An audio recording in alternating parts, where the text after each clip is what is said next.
what is a great way to attract high net worth clients into your business? How do we ensure that everybody that comes through is very highly qualified and we're targeting the right people? Well, I'm going to run through a funnel that works super well for this. Increase lead quality and attract high value lead. What's going on, ad gang? It's your boy Jerry the Ad Wizard coming back at you with a brand new video. And today, if you're looking at attracting high value wealth individuals into your business in order to drive revenue and growth, there may be certain tactics and funnels that you utilize in order to do that. I'm going to go through a really simple funnel to ensure not only is the high value client coming in, but by the end, you're only talking to really vetted and high quality leads that are going to affect your business. And what we can do is that we can create a funnel. As I mentioned in some previous videos, this really harmonizes with the customer journey mapping and create a funnel which embraces the ability to map out how a customer interacts with our business. We're going to unlock a funnel which will allow you to attract high net worth individuals to your business to book a call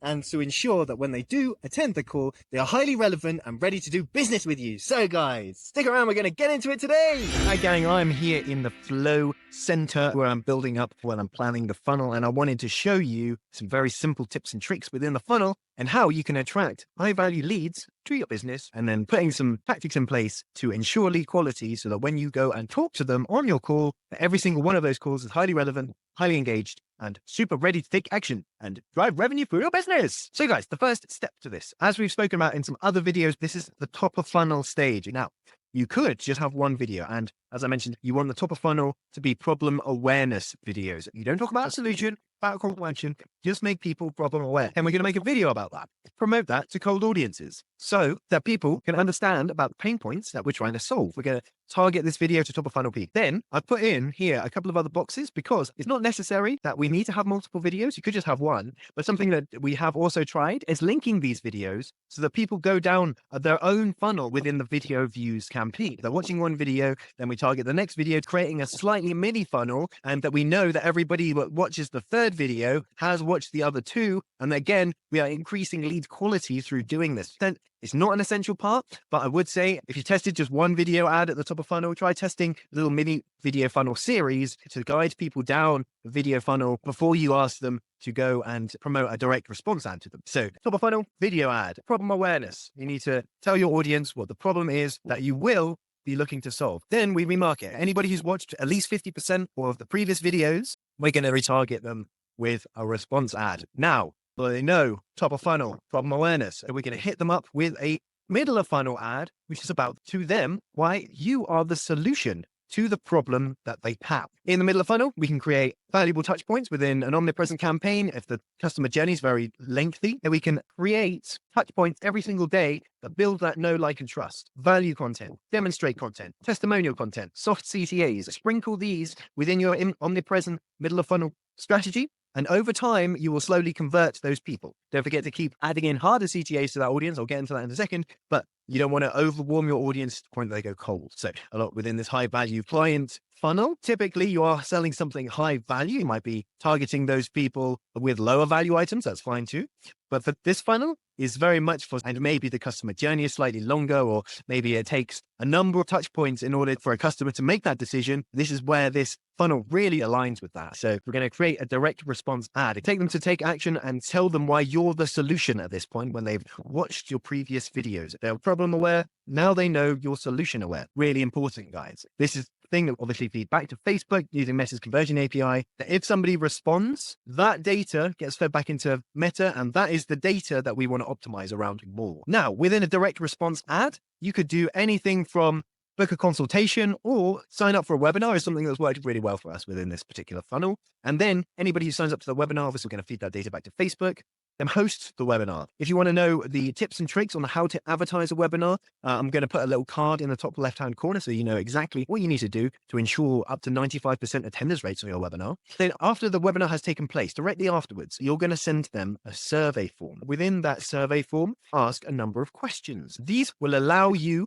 to build up lead quality. Make sure that you're asking questions such as, if there are certain type of audiences that you want to be targeting and not others, what stage of the decision-making stage are they? How ready to buy are they? You can add these questions into the post-webinar survey And depending on the answers that somebody gives, only people who give answers that are very relevant to your business, they are the right target market, ready to make a purchase now or are thinking about it. These are the criteria that you need to think about in order to curate these questions to get that qualified lead. And only when they answer each of those questions correctly can they book a call with you.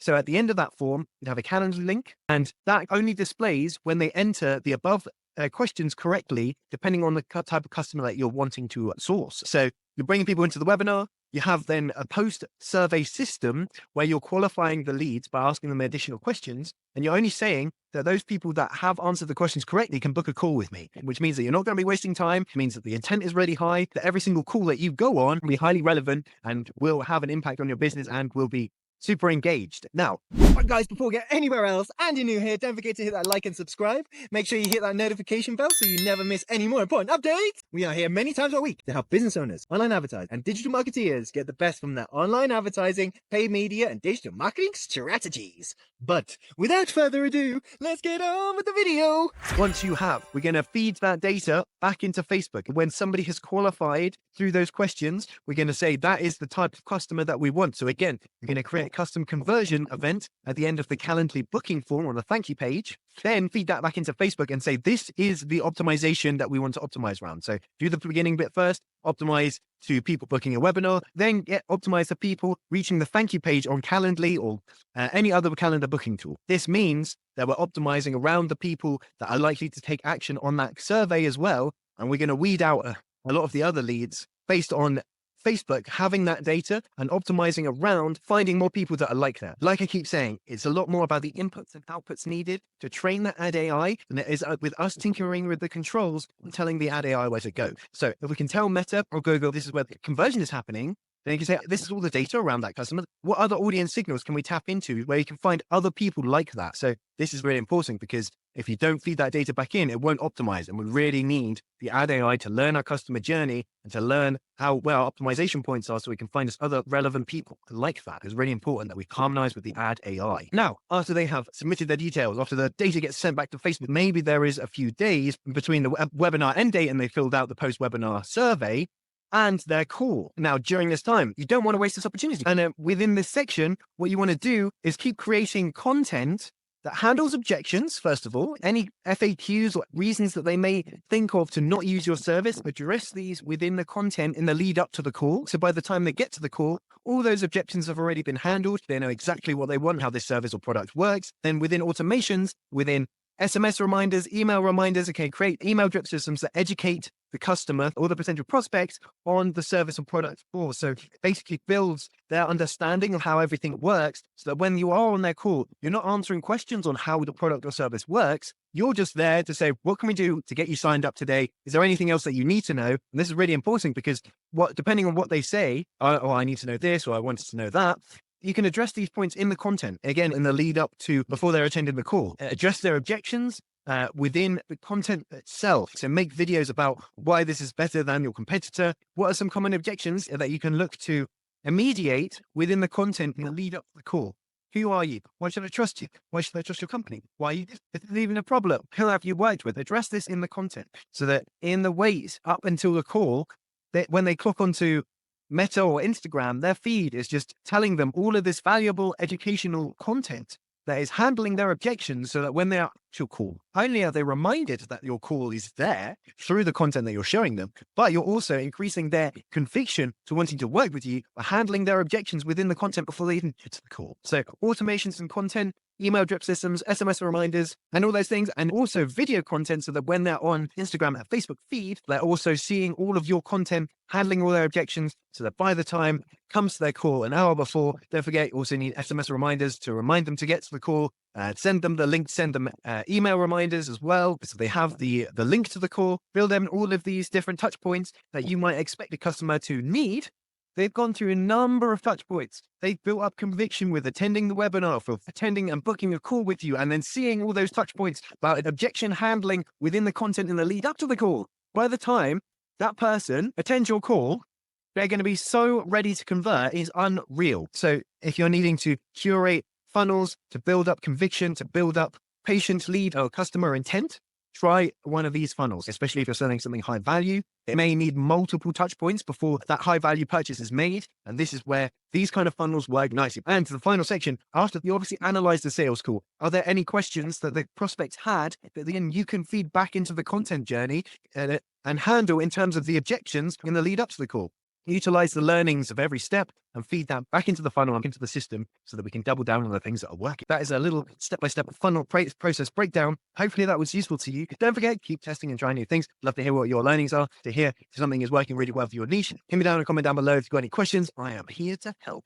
But that's it for today, guys. Hopefully that was useful. Hopefully now you have a bit of an understanding as to how these ad funnels are built. We've worked with these very much. It's just the tactics on how we utilize this to guide our customers down the funnel in order for them to take action and ensure that they are very relevant and highly engaged audience that generate revenue for the bottom line. So hit me down in a comment down below. I'd love to hear if you've got a different way of working or experimented around with some of these funnels before. Has it worked? Has it not worked? So we can all share the learnings together. You can find me at Jerry Ad on Instagram, at Jerry Griffiths on LinkedIn, and at Jerry Dreadlocks everywhere else. Thank you so much for being here. I appreciate all the support and love as always. I appreciate every single one of you tuning in and watching all these videos that I'm working hard on. If you'd like to watch another video on how to build up a personal brand, but to ensure that your audience that you're building is converting, click this video over here. And if nothing else and you made it this far, don't forget to hit like and subscribe. I'm your boy Jerry the Ad Wizard, and wherever you are in the world, I bid you peace, love, and a wonderful rest of your day. And as always, I will catch you in the next one.